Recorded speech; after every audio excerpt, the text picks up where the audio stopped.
योऽन्तः प्रविश्य मम वाचमिमां प्रसुप्ताम् सञ्जीवयत्यखिलशक्तिधरः स्वधाम्नाम् अन्याश्च हस्तचरण श्रवणत्वगादीन् प्राणान्नमो भगवते पुरुषाय तुभ्यम्। श्रीवीरराघवदयार्द्रकृपावतारम् श्रीजानकीश पदपद्मपरागभृङ्गम् श्रीश्रीधरार्य चरणाम्बुजलग्नमौलिम् श्रीदेशिकार्य घनश्यामगुरुं नमामः। जैसा कि चिंतन चल रहा था, न्यास विंशति में श्री वेदांत देशिक स्वामी जी महाराज शिष्य के लक्षणों का वर्णन करते हुए कहते हैं, उपदेश करते हैं कि शिष्य को तत्वबोधाभिलाषी होना चाहिए। चौथा लक्षण कहा गया था तत्वबोधाभिलाषी। तत्व को जानने की अत्यंत आतुरता होनी चाहिए शिष्य में, तब ही वह शिष्य गुरु के द्वारा ज्ञान को प्राप्त कर सकता है। और जब तक उस तत्व की प्राप्ति नहीं होगी, जब तक ज्ञान की प्राप्ति नहीं होगी, जब तक अपने स्वरूप का ज्ञान नहीं मिलेगा, तब तक बाकी सारा ज्ञान व्यर्थ है। दुनिया में लोग परिचय करते हैं दूसरों से और कहते हैं कि मैं इतने लोगों को जानता हूं, मेरा उस व्यक्ति से परिचय है। लेकिन समझ लीजिए इस बात को कि आप दुनिया के भले ही हर व्यक्ति को जान जाएं, भले ही आपका परिचय सब लोगों से हो जाए, अमीर गरीब सबसे आपका परिचय हो जाए, लेकिन जब तक आपका अपने आप से परिचय नहीं होगा, तब तक सारा परिचय, सारा ज्ञान, सारा जानना व्यर्थ है। सबसे पहली बात है अपने आप को जानना। जब तक हम अपने आप को नहीं जानेंगे, तब तक परमात्मा को कैसे जान सकते हैं। गुरु के पास जाने का मूल लक्ष्य ही यही है। गुरु के शिष्य बनने का मूल लक्ष्य यही है कि हम गुरु के द्वारा अपने आप को पहचान सकें, अपने सच्चे स्वरूप को हम जान सकें। तत्वबोधाभिलाषी होना अनिवार्य लक्षण कहा गया शिष्य का। अनेक उपनिषद हैं, उनमें एक प्रमुख उपनिषद है मुंडक उपनिषद। संधि कर दी गई तो कह दिया गया मुंडकोपनिषद। मुंडकोपनिषद में बड़े सुंदर ढंग से वर्णन किया गया, एक रूपक बना करके, कि उसमें बताया गया एक धनुष और बाण का रूपक बना करके, उससे तुलना करके इस जीवात्मा को और परमात्मा को, इन की प्राप्ति के मार्ग के बारे में बताया गया और कहा गया प्रणवो धनु शरो ह्यात्मा ब्रह्म तल्लक्ष्य मुच्यते, कि जो ओंकार है, प्रणव है, प्रणव के कई नाम हैं, ओंकार के कई नाम हैं, प्रणव है, ओंकार है, ओम है, तो ये एक ही चीज के पर्यायवाची शब्द हैं। तो कहा गया कि जैसे एक होता है धनुष और एक होता है बाण। तो बाण को लक्ष्य तक पहुंचाने के लिए क्या करना पड़ता है? बाण को धनुष की डोरी पर रखकर उसे निशाने पर लगाकर पूरी ताकत से खींचा जाता है और फिर जब उस बाण को छोड़ा जाता है धनुष से, तो वह बाण यदि बिल्कुल सही ढंग से पूरे प्रयास से पूरी सही दिशा से छोड़ा जाएगा तो वह बाण अपने लक्ष्य पर पहुंच जाएगा। तो वहां कहा गया मुंडकोपनिषद में बड़ी गंभीरता से कि लक्ष्य क्या है? लक्ष्य है परमात्मा, लक्ष्य है ब्रह्म, ब्रह्म तल्लक्ष्य मुच्यते। तो उस परमात्मा को तो कहा गया लक्ष्य, और उस लक्ष्य पर पहुंचने वाला बाण कौन है? कि यह जो आत्मा है, जीवात्मा है, यह बाण है। इस बाण की सार्थकता कब है? जब वह अपने लक्ष्य पर पहुंच जाए। लक्ष्य कौन? कि वो ब्रह्म, वह परमात्मा, वह भगवान, वे हैं लक्ष्य।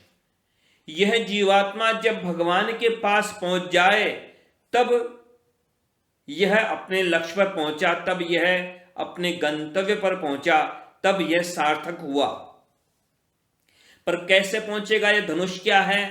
कि धनुष कहा गया कि यह जो प्रणव है, ओंकार है, यह है धनुष। ये प्रणव को कहा गया, ओंकार को धनुष। क्या है प्रणव? वैसे तो इस प्रणव के कई तरह के व्याख्यान हैं, कई तरह से इसका विस्तार है, विवेचन है, पर संक्षेप से भी संक्षेप किया जाए, कितना भी संक्षिप्त किया जाए, तो भी ये ओंकार जो है, सबसे मूल बात, ये ओंकार है इस जीवात्मा का स्वरूप। ओंकार का उच्चारण का भी एक ढंग है। सामान्यतया जो हम बोलते हैं, सामान्य चलन में जैसा बोला जाता है, वह इसका सही उच्चारण नहीं है। इसका वास्तविक उच्चारण तो ऐसा होता है जिसमें अ, उ और म तीनों ध्वनियां एक साथ होती हैं, तीनों ध्वनियां एक साथ। तो ये जो ओंकार है क्या है? यह ओंकार है इस जीवात्मा का स्वरूप। अ, उ और म, ये तीनों अक्षरों का समन्वय, तीनों का समन्वय। इसमें दो तो ध्वनियां हैं, अ और उ तो ध्वनि है और म व्यंजन है। अ और उ स्वर हैं और म जो है वह व्यंजन है। तो ये क्या है? अ परमात्मा का वाचक है। ऐस जो अक्षर है, जो एकार्थक कोश है,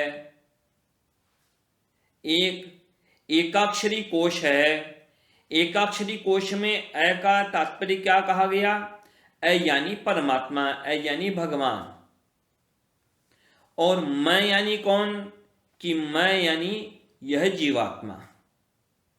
तो यह जीवात्मा क्या है? यह भगवान के लिए है।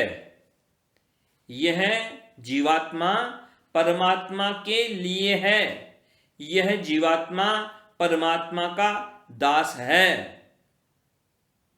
और जो उ जो अक्षर है वह निश्चय को बताता है। जैसे हम हिंदी में प्रयोग लेते हैं ही, यानी यह ऐसा ही है, तो ही का मतलब एक निश्चय वाली बात होती है। तो उसी बात को स्पष्ट करता है उ अक्षर। यह जीवात्मा परमात्मा का दास ही है। यह जीवात्मा परमात्मा के लिए ही है। यह है संक्षिप्त में, संक्षेप से संक्षेप में इस ओंकार का तात्पर्य। तो जब यह जीवात्मा अपने स्वरूप को जाने कि मैं भगवान का दास हूं, मैं भगवान के लिए हूं, जब यह इस बात को समझे, पहचाने, जाने, केवल सुने नहीं, केवल पढ़े नहीं, उस बात को जाने और अनुभव करे, तब यह उस परमात्मा के पास जाने लायक बन पाता है। जैसे धनुष के द्वारा ही बाण अपने लक्ष्य तक पहुंच पाता है, वैसे ही यह ज्ञान ही इस जीवात्मा को उस परमात्मा के पास पहुंचा पाता है। यह स्वरूप का ज्ञान ही इस जीवात्मा को परमात्मा के श्री चरणों तक पहुंचा पाता है। चाहे जितने हम अनुष्ठान करें, चाहे जितने पाठ करें, चाहे जो हम पूजा करें, चाहे जैसा हम जप करें, उन सब का मूल तात्पर्य यही है। हर मंत्र के आरंभ में ओंकार आता है। क्यों आता है? इसीलिए, उस स्वरूप के ज्ञान के लिए, कि वो हम अपने स्वरूप को जान करके हम वह जप करें कि मैं परमात्मा का हूं, मैं परमात्मा के लिए हूं, मैं परमात्मा का दास हूं, भगवान मेरे स्वामी हैं, मैं भगवान का दास हूं। इसी बात के लिए ही ये सारा का सारा है ज्ञान। हर बात की सार्थकता कब है? चाहे हम वेद का ज्ञान प्राप्त करें, चाहे हम पुराणों का पठन करें, चाहे भागवत कथा हो, चाहे राम कथा हो, चाहे भजन हो, चाहे जप हो, चाहे यज्ञ हो, चाहे तप हो, हर अनुष्ठान की सार्थकता तब है जब हम अपने स्वरूप को जानें, जब हम अपने आप को पहचाने और भगवान के साथ अपने संबंध को पहचाने और उस लक्ष्य को कि भगवान के श्री चरणों तक मुझे पहुंचना है, उस लक्ष्य को पहचान करके हम चलें, तब जाकर के सार्थकता है इस जीवन की। बाण की सार्थकता जैसे निशाने पर लगने पर सार्थकता है उसकी। इधर उधर भटक गया कोई बाण तो क्या लक्ष्य हुआ? कोई सार्थकता नहीं हुई उस बाण की। ऐसे कोई बाण चलाए, कितने भी चलाए, पर लक्ष्य पर बाण न लगे तो उन बाणों की कोई सार्थकता नहीं। वैसे ही यदि यह जीवात्मा अपने स्वरूप को जानेगा नहीं तो लक्ष्य से भटकेगा और भगवान के पास पहुंचने की बजाय कभी नरक में जाएगा, कभी पशु बनेगा, कभी पक्षी बनेगा, कभी कीट पतंग बनेगा। पर इसके जीवन की सार्थकता कब है? कि जब यह परमात्मा के श्री चरणों तक पहुंच पाए। और एक बात और, कल से श्रीमद् भागवत कथा का चिंतन करने का अवसर प्राप्त होगा यहाँ चित्रकूट में। श्रीमद् भागवत जो है वह भी इसी बात को बताने वाली बात है। श्रीमद् भागवत का मूल लक्ष्य भी वही है कि जीवात्मा अपने स्वरूप को पहचाने और अपने जीवन के लक्ष्य को जाने।